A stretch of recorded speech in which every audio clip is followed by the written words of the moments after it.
नमस्कार, हिंदुस्तान पोस्ट में आपका स्वागत है। मैं हूं करुणा शंकर। आज हमारे साथ डॉक्टर सच्चिदानंद शेवड़े जी हैं। आप व्याख्यानकार हैं, इतिहासकार हैं। क्रांतिकारियों के इतिहास को आपने संजोया, आपने उसका अध्ययन किया और आप उस पर 5000 से ज्यादा व्याख्यान दे चुके हैं। अपने आयु की षष्ठ पूर्ति कर रहे हैं और इसी के साथ समाज के प्रबोधन के लिए 50वीं पुस्तक विषैला वामपंथ लेकर आ रहे हैं। सर, आपका स्वागत है। नमस्ते। भारत के लिए वर्तमान परिवेश जो है, ये भले ही एक हिंदुत्व की किरण लेके आया हुआ हो, लेकिन विभिन्न विषय चल रहे हैं इस समय देश में। चाहे वो बाग देने का विषय हो, ज्ञानव्यापी का सर्वेक्षण का मुद्दा हो, मथुरा में श्री कृष्ण जन्मस्थली का विषय हो, ये अलग अलग ऐसे विषय हैं जो चारों तरफ से हमें घेर रहे हैं। आपको क्या लगता है, स्वातंत्र वीर सावरकर जी ने उसी समय कहा था, आप अपने धर्म को अपने घर तक सीमित रखिए। 75 वर्षों बाद क्या हम जागे हैं क्या? बिल्कुल सही बात है, लेकिन सबसे बड़ी उसकी उपलब्धि ये है कि आपने जैसे पहले ही कहा कि नई किरण जगी है, कुछ अच्छा सा दिख रहा है। हालांकि ये 75 भी हमारी वर्षगांठ है स्वतंत्रता की जी। और तब ऐसे ऐसे विषय जब इनसे घेरा जाता है, जानबूझ के घेरा जाता है, क्योंकि ऐसा है कि अब वामियों को ये पता चला है कि अब उनकी कुछ चलने वाली नहीं है। जी। जिस प्रकार से इतिहास में उन्होंने काफी विकृतियां पिरोई, वो सब अब लोगों के सामने आ रहा है। जी। अब ऐसा है, पहले सोशल मीडिया उतना नहीं था जितना अब है, और हम तो हमेशा कहते हैं कि ये एक शस्त्र है, लेकिन इसका आप उपयोग किस प्रकार से करते हैं, ये सबसे महत्वपूर्ण बात रहती है। जी। कि कोई गलत भी कर सकता है, कोई सही भी कर सकता है। अब गलत करने वाले जो वामियों ने आज तक सब कुछ गलत ही किया, जी। अब काफी कुछ, मुझे तो युवा पीढ़ी को धन्यवाद देना चाहिए इसलिए कि युवा पीढ़ी के कई कई लोग आज मुझे ऐसे दिख रहे हैं कि जो अभ्यासपूर्ण रीति से अपना मत व्यक्त कर रहे हैं। कागज दिखाओ तो ही बोलो, इस प्रकार की जो धारणा है। और पहले ऐसे था, अब जब हम युवा थे, मतलब अब तो बूढ़े नहीं हो चुके जी। लेकिन फिर भी, तो तब ज्यादातर से इतिहास वगैरह इन सब सभियों का जो अध्ययन करने वाले लोग थे, वे प्रायः कला विभाग के होते थे, आर्ट्स के होते थे। आज आईटी वाली भी आ रही है, आर्किटेक्ट जो कर रहे हैं वो भी आ रहे हैं। मतलब साइंस की शाखा के जो लोग हैं, जो युवा हैं, वो भी इतिहास की तरफ मुड़ रहे हैं। जी। दिस इज समथिंग फैंटास्टिक, और ये काफी अच्छा है, क्योंकि उनके सबके एक विचार करने के कुछ अलग तरीके रहते हैं। वो उनके तरीके से विचार करते हैं, अभ्यास करते हैं, और फिर उनको जब पता लगता है कि नहीं नहीं, ये सब आज तक जो बोला जा रहा था वो सब सत्य है। जो राष्ट्र विचारक लोग हैं, मैं ज्यादातर से हिंदुत्ववाद या हिंदुत्ववादी इस शब्द का प्रयोग नहीं करता, जी। क्योंकि इसे जानबूझ के कांग्रेसियों ने और वामियों ने बदनाम किया है। जी। हम तो कहते हैं कि हम राष्ट्र विचारक हैं, क्योंकि हिंदुत्व ही तो हमारा राष्ट्रीयत्व है। बिल्कुल। तो हम बिल्कुल सब जन हम राष्ट्रीय मतलब राष्ट्र विचारक हैं। तो उसी प्रकार से वे जब लोग आ रहे हैं और सब अभ्यास प्रस्तुत कर रहे हैं, तो ये भी एक अच्छी किरण है। जी। तो जैसे जैसे ये सब लोग आ रहे हैं, मतलब बामिया या कांग्रेसी या और विरोधी, जिनको जिनको ये हिंदू खुद होने, मतलब वे खुद हिंदू हैं, फिर भी हिंदुत्व उनको क्यों खटकता है, आई डोंट नो। हो सकता है ये अपीजमेंट हो जी। वोटों के लिए, लेकिन इसलिए ये हमेशा ही हिंदुओं को दुत्कारते रहे। जी। लेकिन अब जब सबको मालूम होने लगा है कि अरे नहीं, इनको अगर स्वीकार भी कर ले हम, तो कुछ न कुछ तो मतों में बढ़ोतरी हो जाएगी। जी। तो कांग्रेसी भी मंदिर जाने लगे हैं, इफ्तार पार्टियों में टोपियां भी नहीं पहन रहे हैं। जी। तो ये अलग सा माहौल हमें दिख रहा है, और इस वातावरण में कुछ कुछ डर अच्छे होते हैं, इतना ही कहना उचित रहेगा। जी। एक चीज थी, स्वतंत्र वीर सावरकर जी ने कहा था कि आप अपने धर्म को अपने घर की सीमाओं में रखिए, अन्यथा हम भी अपने धर्म को ले आएंगे, समक्ष ले आएंगे, सड़कों पर ले आएंगे। इन बातों को आपको क्या लगता है, आज जिस हिसाब से बांग का विरोध हो रहा है, न्यायालय में जो प्रकरण है प्रविष्ट हो चुका है और उसके विरोध में अब जो बातें उठ रही हैं, 75 साल बाद हमें क्या समझ आई है? आपको ऐसा लगता है कि हम बहुत देर में जागे हैं? ऐसा है, जैसे कहावत है, देर आए दुरुस्त आए जी उसी प्रकार से कम हम जागे तो। जी लेकिन ऐसा है कि ये केवल अजान तक ही सीमित नहीं रहना चाहिए। जी जैसे सावरकर जी का अभी आपने उदाहरण प्रस्तुत किया, जी उन्होंने ये भी कहा था कि मानव धर्म ही सर्वोपरि धर्म है। जी लेकिन जब तक आप मुस्लिम हो या जब तक आप ईसाई हो, तब तो मैं हिंदू हूं ही। जी अब ये हमें दिखाना पड़ रहा है, बात ये है। जी क्योंकि ऐसा है, कोई कोई लोग कहते हैं फिर मंदिरों पे भी गाज पड़ेगी, या और हमारे जो प्रोग्राम चलते हैं, चाहे भागवत कथा हो, रामायण कथा हो, तो वहाँ पे भी लाउड स्पीकर के बारे में कुछ। लेकिन ऐसा है कि ये सब मूलतः जो विषय है उससे लोगों का ध्यान भटकने के लिए ये सब कर रहे हैं। जी क्योंकि सवेरे की जो आरती होती होगी, कितने लोग ऐसे हैं कि वे परेशान होते होंगे, अजान से होते हैं, जी क्योंकि वो तो तड़के सवेरे होती है 5 बजे वगैरह। दिन में 5 बार हाँ, होती और है। हमारी जो भी सवेरे की आरती है, काकड़ आरती जिसे कहते जी हैं, जी वो तो ऐसे नहीं है कि लोगों को इकट्ठा करने के लिए आवाज देनी पड़ रही है। जी उसके साथ केवल और केवल भगवान का गुणगान है। जी अब यहाँ पे केवल भगवान का गुणगान नहीं है, बल्कि उससे भी कुछ और है कि हमारा ही भगवान श्रेष्ठ है, यस और उसके अलावा और किसी को मत पूजो। क्यों हम ये सुने भाई? हम तो ऐसा नहीं कह रहे। हमारा तो कहना यह है कि जितने मुसलमान हमारे ईश्वर को मानते हैं, उतने ही हम उनके अल्लाह को मानते हैं। जी जितने ही वे भगवान श्री राम, भगवान श्री कृष्ण को मानते हैं, उतने ही हम अल्लाह को मानते हैं। लेकिन ऐसा है, एक बीच में कहीं तो एक किसी ने लिखा था कि हम भी राम और कृष्ण जी को नबी मानते हैं। जी हमने कहा नबी क्यों, अल्लाह क्यों नहीं? जी क्योंकि ऐसा है, हमारे दृष्टिकोण से तो वे अल्लाह है, गॉड है, जी राम और कृष्ण। हम तो उनको प्रेषित नहीं मानते। नबी मतलब प्रेषित। जी हम उनको प्रेषित नहीं मानते, जी। हम उनको स्वयं ही भगवान मानते हैं। यस क्या आप मानते हो? ऐसा है, गंगा जमुनी तहजीब वगैरह ये सब जी जी केवल बातें हैं बोलने के लिए। लेकिन ऐसा है, गंगा किसकी और जमुना किसकी? फिर किसी को हम दे दी है क्या? गंगा जमुना जमुना तहजीब जब हम बोलते हैं, तो मतलब दो धर्म कैसे एक दूसरे के साथ मिलकर रहते हैं। तो इसमें गंगा, ये जो उपमा है, ये किसके लिए है? हिंदुओं के लिए। तो जमुना क्या इस मुसलमानों के लिए है?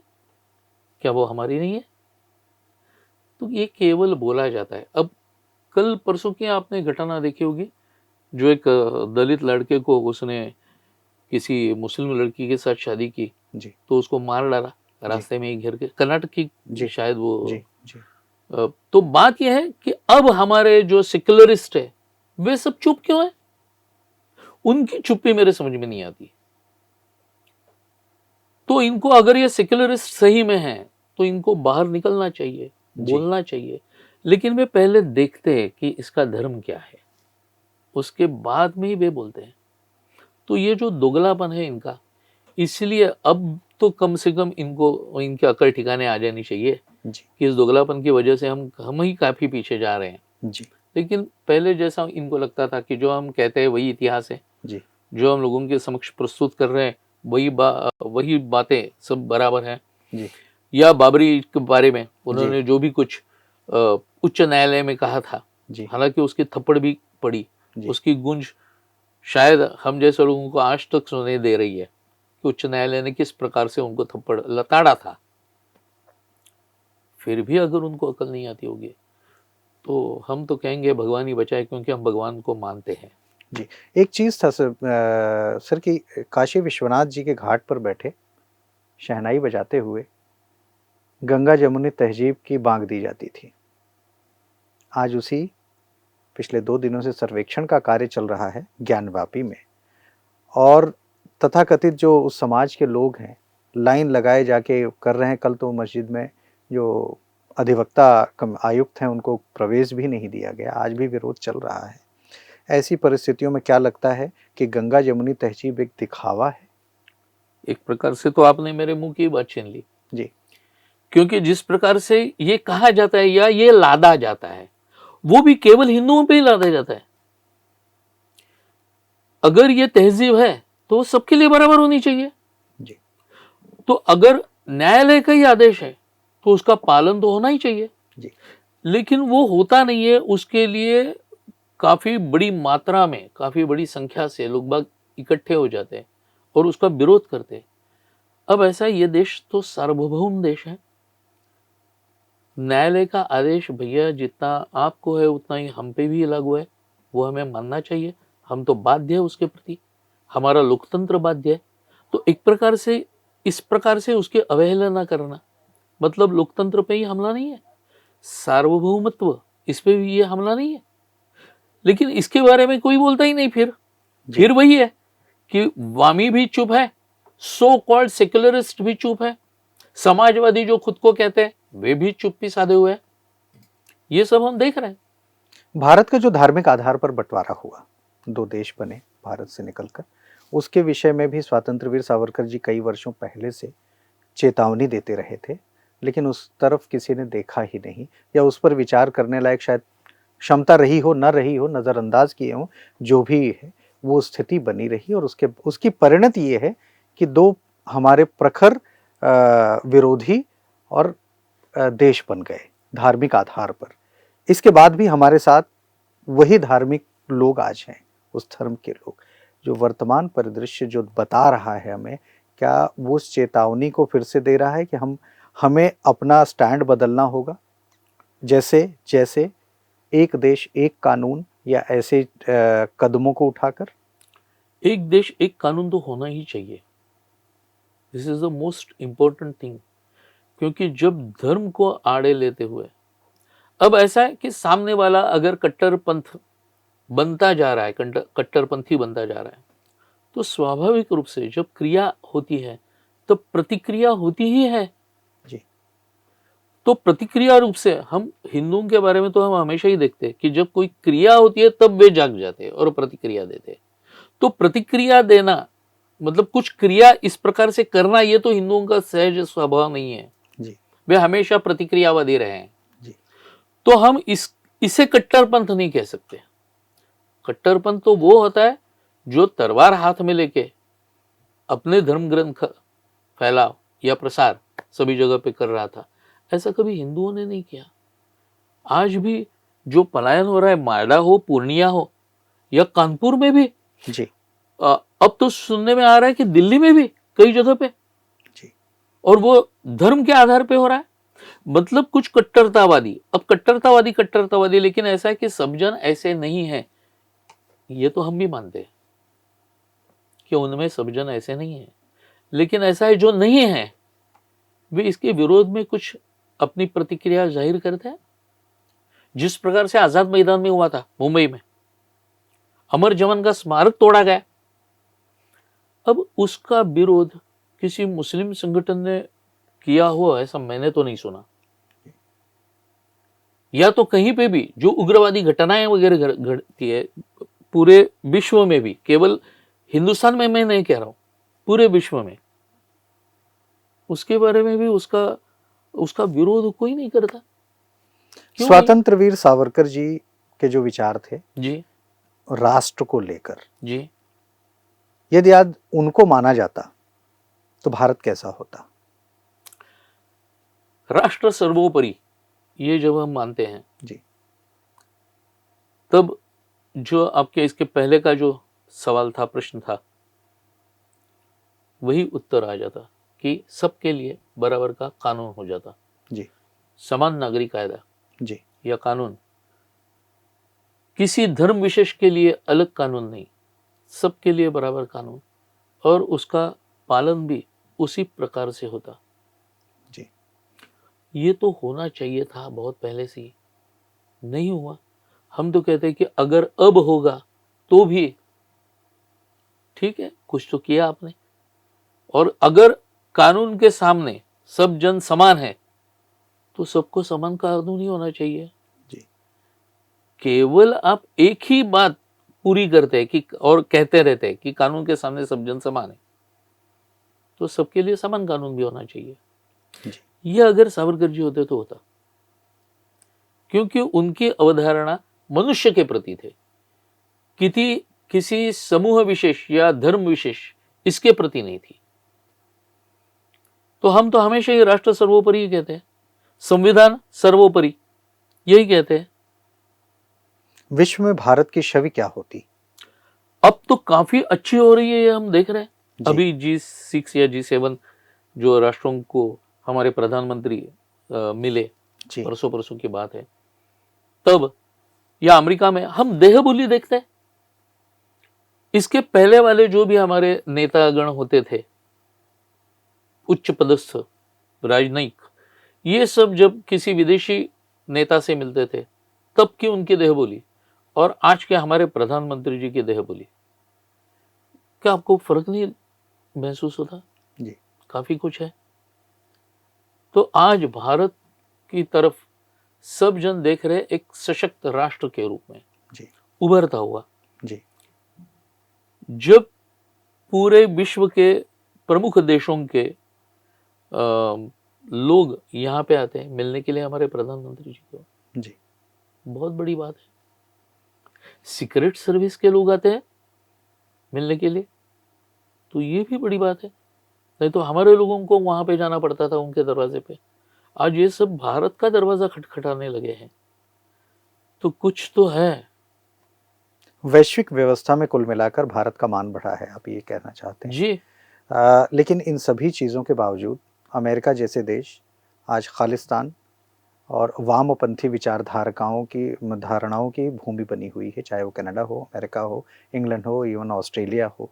इन सारी जगहों से ये चीज़ें प्रसारित हो रही हैं। उसमें ऑड्रे ट्रस्ट के और विभिन्न नाम हैं ऐसे, जो कि जैसे अब विक्रम संपत जी पे बड़े हमले हुए हैं, उन्होंने सावरकर जी पर 2 किताबें लिखी, उन पर बड़े हमले हुए इन ऑड्री ट्रस्ट के, और वहाँ के 3 हैं जिन पर न्यायालयीन प्रविष्ट है इस समय प्रकरण, उनके ट्वीट्स हटाने के आदेश मिले हैं।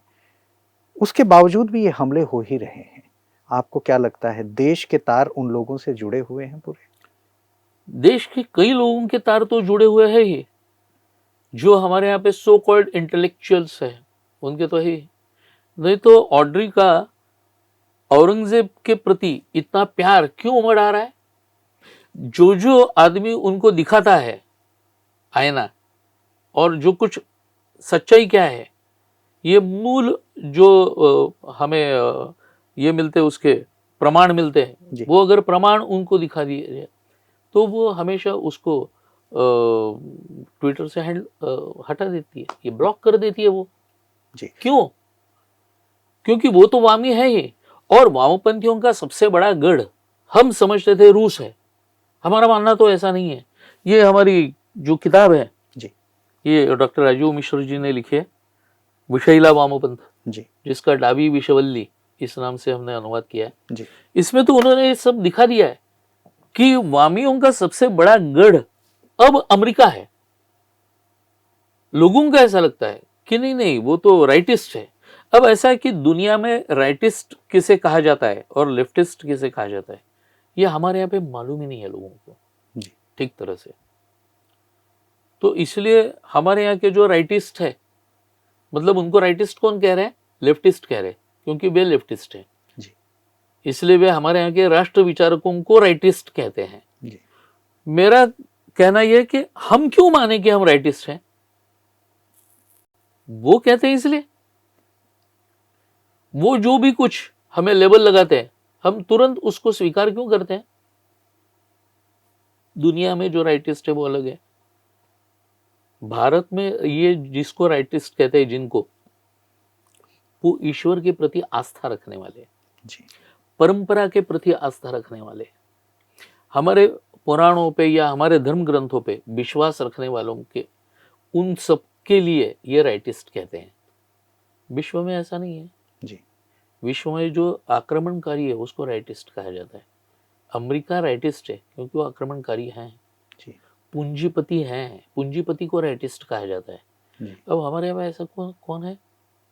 इसलिए इन्होंने राइटिस्ट इस प्रकार से मोड़ दिया, जी उस शब्द को मोड़ दिया उन्होंने।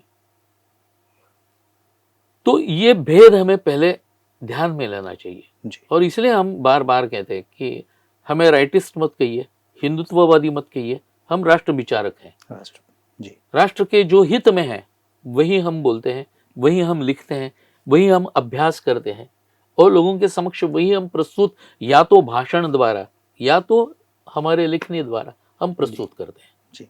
वैसे डिसमेंटलिंग ग्लोबल हिंदुत्व आपने तो उसका अध्ययन भी किया होगा, इन्हीं वामपंथी विचारकों ने शुरू किया था, जिसको अमेरिका के 20 से ज़्यादा संस्थाओं ने, हिंदू पैक्ट, VHPA, इन सारी संस्थाओं ने एक साथ आकर उसको वहीं पर धाराशायी कर दिया। इनकी कोशिश तो बहुत है, बार बार होती रहती है, लेकिन और इनके जो अलग अलग संस्थाएं हैं उनके संबंध भी अलकायदा जैसे संगठनों से मिले भी हैं। इन सब स्थितियों को देखते हुए जिस प्रकार से ये एक एक कदम पर अब धराशायी हो रहे हैं, जो राष्ट्र विचारक हैं, जो हिंदुत्व को मानने वाले हैं, वो प्रखर हो रहे हैं, ऐसा मानते हैं आप? अब ऐसा है कि ये जैसे जैसे खाई में गिर रहे हैं वैसे वैसे दूसरी जो बाजू है वो सशक्त तो होती ही जाएगी जी लेकिन बात यह है कि इन्होंने सबवर्ट गए 70 वर्षों में हमारे ब्रेन को इतना सबवर्ट कर दिया है कि ऑलरेडी जो हिंदुत्ववादी संस्थाएं हैं वो भी उनके कुछ कुछ पॉइंट्स स्वीकार कर लेती है। मतलब हमारा ब्रेन सबवर्ट हो चुका है जी अब सबवर्जन सबसे बड़ा धोखा रहता है, क्योंकि बात यह है कि अगर आपके सामने हम कितने भी प्रमाण प्रस्तुत करें, अब सावरकर जी का उदाहरण लीजिए आप, सावरकर जी के जो विरोधक हैं, हम सावरकर जी के बारे में कई प्रमाण उनके समक्ष प्रस्तुत करते हैं, तब भी वे नहीं मानते। क्यों? क्योंकि उनका ब्रेन सबवर्ट हो चुका है। जी प्रमाण रखिए सामने, साक्ष्य निकालिए किसी के भी, लेकिन हमें मानना ही नहीं है। बस जी धारणा एक ही है कि हमें मानना नहीं है। हम क्या कहेंगे, आप ये प्रमाण प्रस्तुत कर रहे हैं, नहीं नहीं ये झूठा प्रमाण है। अरे भाई ये समकालीन है, नहीं नहीं समकालीन हुई, अच्छा ठीक है, आपको जो भाषा समझती है उसमें हम कहते हैं ये कंटेम्पररी है, क्योंकि आजकल की भाषा भी ऐसी हुई, समकालीन बोलने से समझ में नहीं आता, कंटेम्पररी बोलने से समझ में आता है। जी तो भी बोलेंगे नहीं नहीं नहीं ये आपने झूठा तैयार किया है प्रमाण। क्यों? क्योंकि हमारा ब्रेन ही सबवर्ट हो चुका है। सबसे बड़ी बात यह है कि हमारी स्वतंत्रता की ये 75वीं जो वर्षगांठ है हम ये मना रहे हैं, तब जिन जिन लोगों ने, इन क्रांतिकारियों ने जो जो भी कुछ काम किया है वो लोगों के समक्ष जाना चाहिए। जी जो भी इनको जाति के आधार पे विरोध कर रहे हैं, क्योंकि ऐसे कई लोग हैं, हम तो यहाँ महाराष्ट्र में भी देखते हैं, लोकमान्य तिलक जैसे विभूति का यहाँ पे विरोध हो रहा है आजकल, वो भी जातिगत आधार पे, सावरकर जी का उसी पे। तो ये जो विषममन करने वाले लोग हैं, कहीं तो इनको आड़े हाथ तो लेना चाहिए। जी प्रमाण अगर वे नहीं मानते तो भी सामान्य आदमी के सामने वो प्रमाण जाने ही चाहिए। तो ये रिपीटेडली हमें हमेशा जवाब देते रहना चाहिए, तो लोगों के पास ये सब बातें पहुंचेगी, जाएगी। जैसे हमारे श्री कृष्ण सरल जी बोलते थे, उज्जैन के एक बहुत ही सफल लेखक कवि थे, जी आपने तो शायद पढ़ा भी होगा उनके बारे में, जी काफी किताबें उन्होंने लिखी है। तो वे हमेशा कहते कि हमारा काम क्या है, तो बोलते थे मैं अमर हुतात्माओं का चारण, मैं अमर हुतात्माओं का चारण उनके यश गाया करता हूं, और जो कर्ज राष्ट्र ने खाया है मैं उसे चुकाया करता हूं, जो कर्ज राष्ट्र ने खाया है मैं उसे चुकाया करता हूं। बहुत अच्छी बात सर, आप हिंदुस्तान पोस्ट में आए, आपका बड़ा बड़ा धन्यवाद। और यही थे डॉक्टर सच्चिदानंद शिवड़े जी। आप प्रखर राष्ट्रवादी विचार देश के समक्ष, विश्व के समक्ष प्रस्तुत करते रहे हैं, और हिंदुस्तान पोस्ट ऐसे विचारों का सदा स्वागत करता रहा है। धन्यवाद।